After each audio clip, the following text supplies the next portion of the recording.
네, 한 주간 동안도 주 안에서 평안하셨습니까? 웨스민스터 신앙고백서 강론을 시작하겠습니다.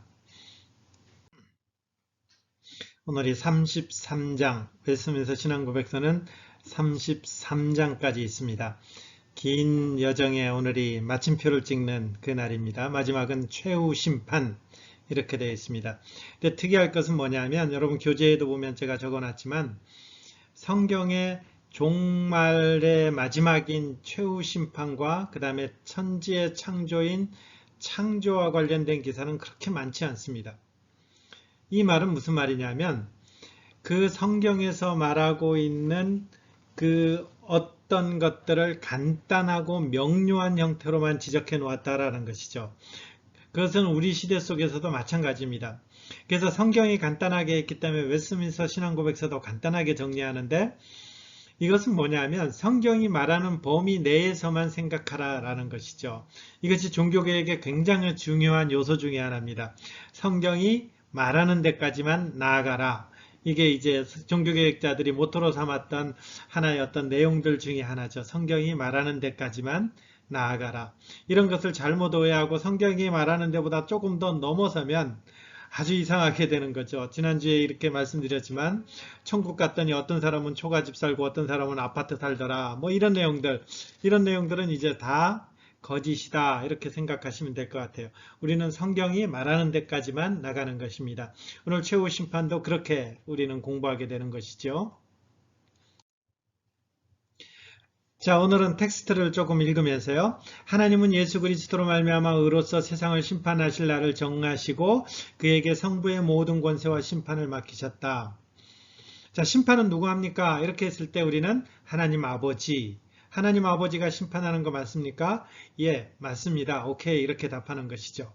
근데 이것을 조금 더 구체적으로 조금 더 깊게 들어가면 이 하나님과 아버지께서 갖고 있는 이 심판을 그에게 모든 권세를 주어서 맡기게 되는 거죠. 그가 누구죠? 예수 그리스도, 예수 그리스도. 그래서 심판은 구체적으로 말하면 예수 그리스도가 모든 권세를 위임받아서 심판하시게 되는 것이죠. 누구를 심판합니까? 했을 때에 여기 보면 나오죠. 누구를 심판합니까? 했을 때에 처음에 배교한 천사, 배교한 천사. 그 다음에 이 세상에 살았던 모든 사람들, 이 세상에 살았던 모든 사람들이 다 포함되는 것이죠. 그러니까 과거로부터 지금까지 살았던 모든 사람들, 그리고 배교한 천사들이 이 종말일 때, 그러니까 한 예수 그리스도가 재림할 때 되면 이 모든 사람들, 천사들이 심판을 받게 되는 거죠. 그러면 뭘 가지고 심판합니까? 심판하는 근거가 뭡니까? 했을 때에 우리는 이게 물론 이제 궁극적으로는 같은 표현이 될 수도 있는데, 이게 오해할 수 있어요. 예수 믿느냐 안 믿느냐에 따라서 심판받을 것입니다. 이렇게 했을 때에 그것이 이제 맞는 측면도 있고 오히려 오해되는 측면이 있죠. 우리 신앙고백서는 그래서 이거를 잘 정리해 놨어요. 뭘 가지고 심판하느냐면 생각, 말, 행실, 이런 것들에 의한 진술에 의해서 심판한다라는 것입니다. 그들이 몸으로 선을 행했든지 악을 행했든지 간에 그들이 행한 일을 따라서 보응을 받기 위해서 그리스도의 심판대 위에 서게 된다라는 것이죠. 이 사실을 우리가 잘 기억하셔야 돼요. 이 예수 그리스도께 위임된 그 심판대가 딱 펼쳐지는데 그곳에는 누가 서느냐 하면 타락한 천사들뿐만 아니라 이 땅에 살았던 모든 사람들이 이제 다 심판대 앞에 서는 거죠. 그러면 그 심판대 앞에 선 사람들을 뭐로 심판해요? 심판하는 근거가 그들이 행했던 말들, 그들이 행했던 행동들, 그들이 행했던 심지어 생각까지 이런 것을 이제 심판 앞에 낱낱이 이렇게 드러나게 되는 거죠. 참 적나라하겠죠. 창피하겠죠. 그 다음 항을 볼게요. 그럼 하나님은 왜 이 날을 정했습니까? 했을 때에 이 날을 정하신 목적은 해서 이제 나누게 됩니다. 먼저 선민은 영원한 구원에 있어서 그 자비의 영광을 나타내시고 그 다음에 악하고 불순종하고 버림받은 자들의 파멸에 있어서 그의 의의 영광을 나타내기 위해서다. 선민은 뭐예요? 하나님의 자비, 하나님의 영광을 나타내는 거죠. 하나님의 영광이 그 순간에 드러난다라는 거죠. 그때부터 의로운 사람은 어떻게 되느냐 하면 영생에 들어가서 주님 앞에서 오는 충만한 기쁨, 소생을 얻을 것이다. 이렇게 되는 것이죠. 그러니까 우리가 심판대에 딱 서서 하나님 앞에 우리가 낱낱이 다 까발려지는 거예요. 다 까발려질 때 우리가 어떻게 되는 거예요? 우리도 다 까발려지죠. 우리도 다 까발려질 때에 우리가 그 하나님 앞에서 이제 이 잘못해서 우리의 죄목은 뭐예요? 우리의 죄목에 따라서 죄목의 결과가 뭐예요? 집행이 로마서에 보면 사형에 해당하는 거죠. 우리의 모든 죄목들은 사형에 해당하는 거죠. 근데 우리에게는 누가 계세요?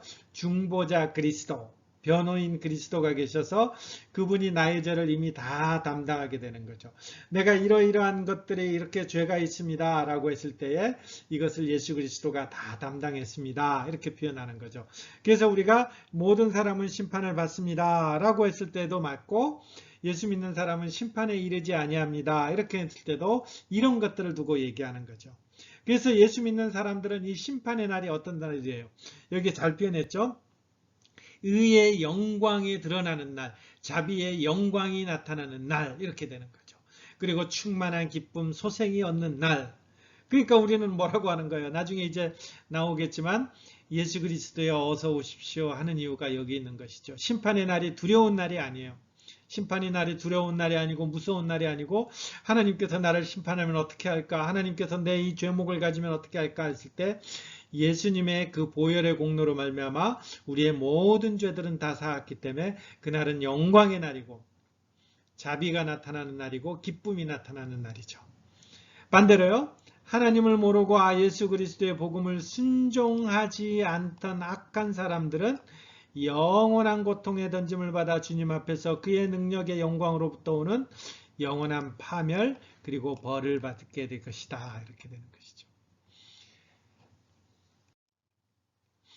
그러니까 심판대에 양면성이 있는 거죠. 심판대에 가면 양면성이 있는 거예요. 한쪽은 어떤 면요? 의의 영광, 하나님의 자비, 하나님의 긍휼, 하나님의 기쁨, 소생함이 있고, 하나는 영원한 고통에 던지는, 이 심판대는 양면성이 있는 것입니다. 자, 그리스도는 모든 사람으로 하여금 죄를 범하시는 것을 막으시며 역경에 처한 신자들에게 더 큰 위로를 주시기 위하여 심판날이 우리에게 있다라는 것을 확신하기를 원했다라는 거죠. 우리에게 이 예수 그리스도가 오셔서 이 심판날이 있다라는 것을 우리 좀 알고 살아라. 이 땅 가운데 알고 살아라. 이렇게 되는 거죠. 알고 살아라. 좀 인식하면서 살아라. 이 땅에서의 삶이 전부가 아니고 이 영원한 세계 속에서 이것을 심판한 날이 있음을 좀 알고 살아라. 왜 알고 살았냐면 이것이 있기 때문에 내가 하나님 앞에서 어떻게 되는 거예요? 조심스러운 거죠. 내 어떤 법정에서 나의 어떤 모든 죄가 다 드러나는 것들에 대해서 조심하는 거죠. 그래서 이 심판의 날이 있기 때문에 나는 죄 범하는 것에 대해서 조심조심하게 되는 거죠.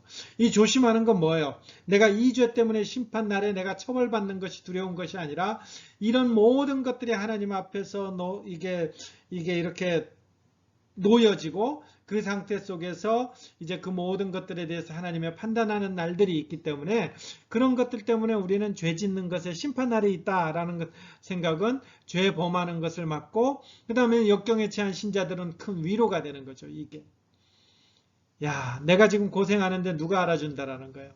내가 지금 예수님 때문에 힘겨워하는데 이것을 누가 알아준다고요? 나중에 다 보상받는다는 거죠. 하나님께서 심판날에 위로로서, 큰 위로로서 다 보상해 준다라는 것이죠.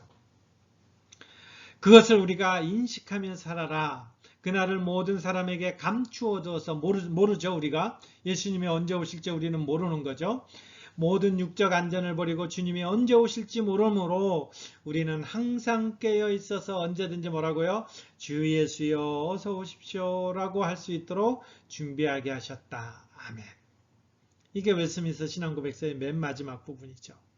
그러니까 우리에게 뭐가 있어요? 심판날이 있는 거죠. 모든 사람이 그 행한 것들, 말, 생각 가지고 하나님 앞에 다 내어놓는, 그리고 그 심판대에 있는 것이죠. 그것들이, 그런데 그날이 예수 믿는 사람들에게는 그날이 이 심판대 앞에서 벌받고 처벌받는 날이 아니라 영광의 날이고 소생의 날이고 기쁨의 날이라는 거죠.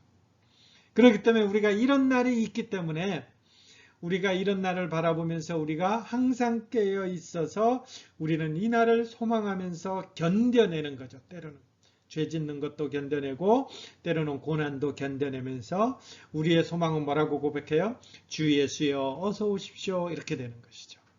이걸 요한계시록에서 뭐라고 표현하나요? 이것들을 증언하신 이가 이르시되, 이것들을 증언하신 이가 뭐예요? 지금 요한계시록은 22장이게 맨 마지막이죠. 21절 한 절 더 있지만 이 요한계시록은 새하늘과 새 땅이 찬란하게 임하는 그런 것들을 다 보여주고 하는 거죠. 그러면서 이렇게 뭐라고 해놨냐면 내가 진실로 속히 오리라 하시거늘 우리는 어떻게 돼요? 아멘 주 예수여 오시옵소서. 아멘 주 예수여 오시옵소서. 이게 우리가 이 땅 가운데서 고백이 되는 거죠.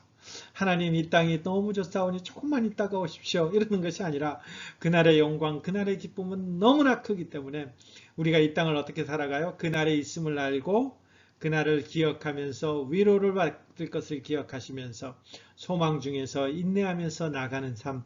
그게 저와 여러분들이 이 삶이라는 거죠. 아멘 주 예수여 오시옵소서. 아멘 주 예수여 오시옵소서. 이게 우리의 신앙 고백이 되기를 바랍니다. 예, 이제 웨스트민스터 신앙 고백 모든 강론을 마무리합니다. 35강이니까 거의 1년이 52주니까요. 1년 조금 못되게 중간에 방학도 있었고 조금 못되게 이제 웨스트민스터 33장까지를 다 마쳤습니다. 마침 이번 주간이 저희 창립 기념, 저희 교회 창립 기념 감사주일이죠. 여러 가지 교회를 생각하면서 할 때에 그래도 하나님 앞에 참 감사한 것은 부족한 종이 이런 기회에 있어서 하나님께서 우리의 믿음의 선조를 통해서 나누어준 그리고 전해준 이 좋은 교훈의 말씀들을 그래도 저희 교회에서 한번 이렇게 할 수 있다. 이런 기회가 되었다라는 것이 제 자신으로서는 너무나 기쁘고 감격스럽고 그리고 하나님 앞에 감사드립니다.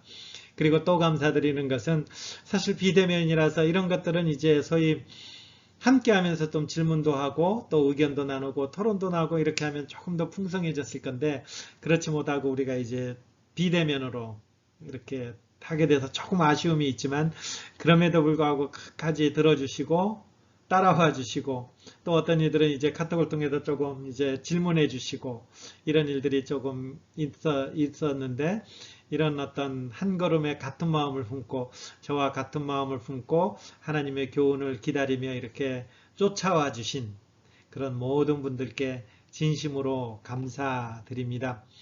아무쪼록 배운 교훈 잘 새겨서 신앙의 부요함을